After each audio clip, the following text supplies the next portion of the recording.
morning everyone, good morning and welcome back to another episode of Unplugged EV Australia. So, car is fully charged I think. Yeah, green light is flashing. And we charged with 0.16 kilowatt in 12 minutes. Because I haven't used the car for 3 days. I left it here on Friday afternoon, today is Monday morning. So I haven't used the car at all over the weekend because I was so busy with I'll show you in a minute. Okay, experiment today. We are expecting 39 degrees, so pretty hot day for springtime here in Australia.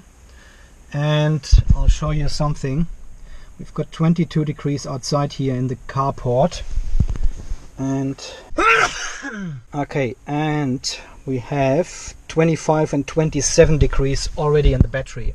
I've just topped it up this morning a little bit. I wanted to see how much energy actually goes into the battery after 60 hours of parking. And this was the 0.16 kilowatt hours. But that's not the experiment we are doing today. I just want to show you today how much, look at this, wearing seatbelt in my driveway. Isn't that amazing?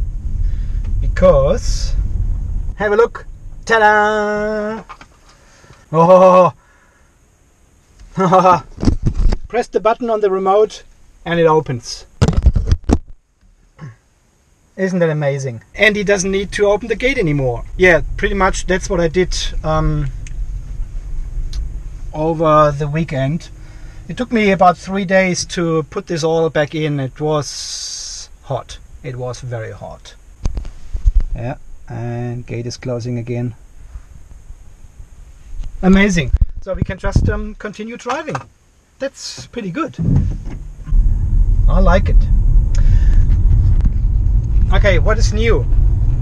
Apart from that, the battery is down to 74.7% state of health, so far away from a healthy battery.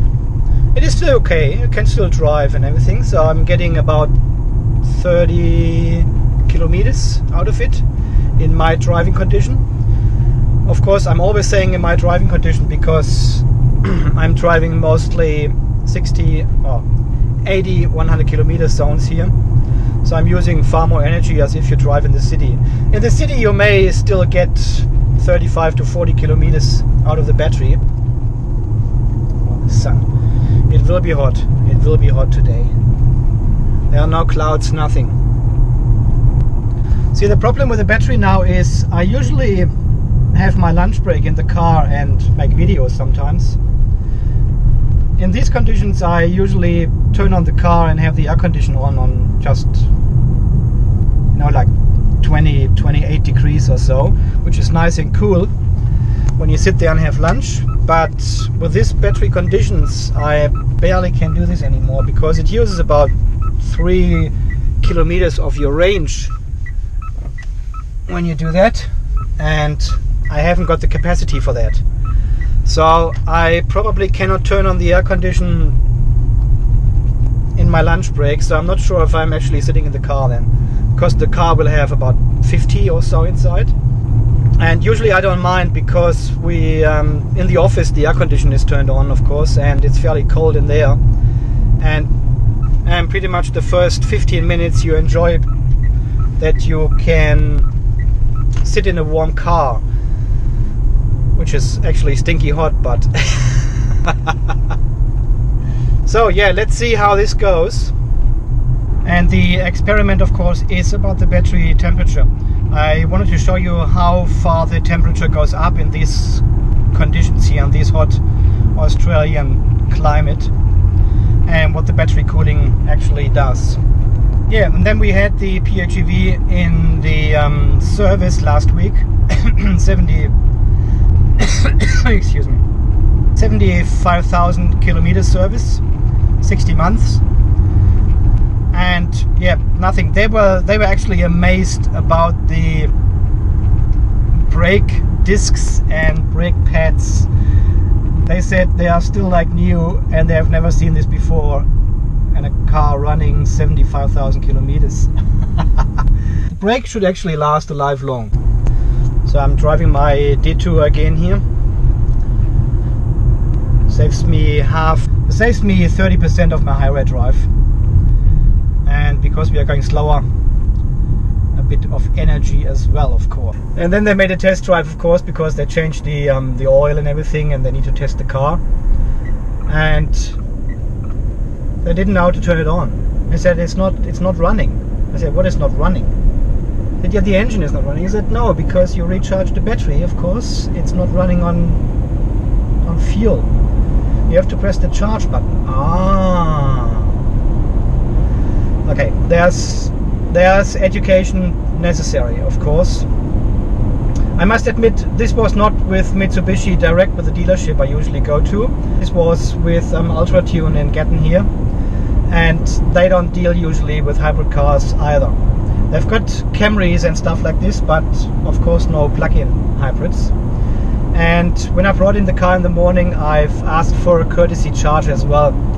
So yep, they filled up the car, which they should just do. I think this is a courtesy thing. If you have the car for several hours anyway, and the customer is not going to pick it up, just fill it up. Yeah, so anyway, during this service, he showed me on a couple of photos later on, they discovered some mice poo in the engine room. And he checked all the cabling and all the hoses and everything and said, no, there's nothing damaged or so yet.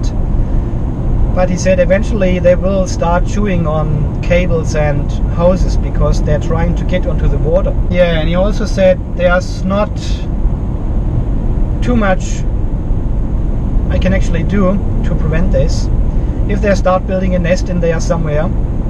So I haven't investigated anything on Google so far. I need to find something which I can do to prevent this from happening, maybe. And I don't want to put any poison in there because yeah, of the animals. Yeah, we've got the dog and the cat. What a terrible car. The air drag must be insane in such a car, really. Anyway, yeah, because of our cats and dogs, and yeah, we don't want to poison these mice in my car, because then we're ending up with a huge vet bill again, which we don't want. So we need to find something else which we can put in the car, and it prevents mice from getting in and start building a nest and growing their family in there.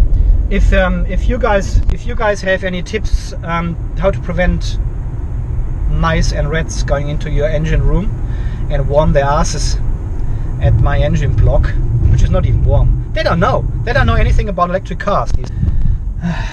There's no heat in the engine room anyway. Well, maybe it's the other way around now, huh? And they're looking for a cool place. And then now, Andy is driving electric. He's not using the engine stays cool, nice and cool down here. Awesome. Who knows? So anyway, if you have any tips how to prevent mice building nests and starting a family in the engine room, please let me know in the comments below. And the battery temperature has risen to 28-29 degrees, and we have 23 outside. So I'll check the car again during lunch break and see how far the battery temperature actually has risen just while parking the car. Not that we lose energy while parking now, but we also have higher battery temperatures. And 28-29 degrees is totally fine for the battery. That's actually an ideal temperature. That's when the battery has the best efficiency. Anyway, just to remind you guys, the active cooling, the fan and the air condition kicks in to cool down the battery automatically at a battery temperature of 35. So when one of the modules reaches 35 degrees Celsius, which is this in Fahrenheit, the cooling kicks in and yeah, cools down the battery pack. Nasty. And 35 is still, I need both hands, 35 is still below any problem temperature for the battery anyway.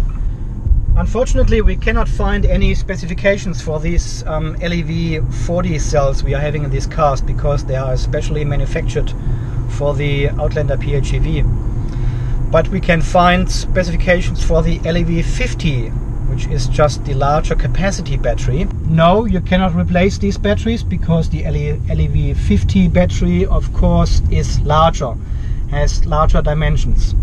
So unfortunately, we cannot upgrade our capacity just by putting in new cells. What we can find with these cells is they've got specifications up to 55 degrees Celsius. This is